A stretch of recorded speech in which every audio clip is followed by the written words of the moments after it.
My name is Rebecca McCabe, and I go by Becca, and my pronouns are she, her, and I'm a second-year PhD student in mechanical engineering. I didn't know that I was autistic through my entire undergrad, and I only sort of figured that out in grad school. So one accommodation I have in the classroom is I utilize captions.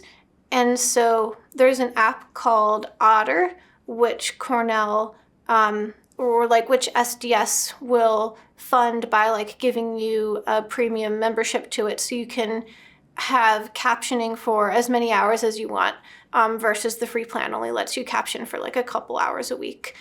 And so the captioning is basically the words that the professor is saying will show up written on my iPad in my case, and so I can look at them because it's so much easier to understand words that are written than words that are coming in audio-wise, because it can be really hard if a professor is both talking and writing on the board at the same time, sort of those two modalities of sensory input at once. I can't do both of them at once. I could only look at the board, and then I completely miss and tune out whatever was being said.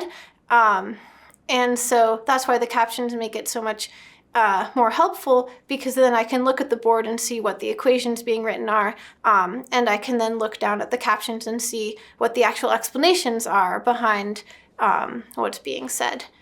My name is Katie Calero. My pronouns are she, her. I graduated from Cornell undergraduate in 2021. So I'm an ADHDer. I also have different sensory sensitivities and anxiety as well. And so those all sort of play together to make me who I am. One other barrier for me in learning is teachers that give oral only instructions, or the majority of the class is delivered orally with no other sort of supports. An example, I guess, of when I was in middle school, I kind of got chastised by one of my teachers for always asking too many questions. She's like, you ask too many questions, why?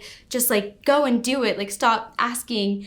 But what I was doing was that she was giving instructions orally, and I, being anxious and having a poor working memory, I was double checking that I had heard and I had gotten everything. So I would ask questions and be like, oh, is it this font? Or, they were more nuanced than that, but to make sure, because also being anxious, I didn't want to miss anything. And so I was constantly asking questions and clarifying.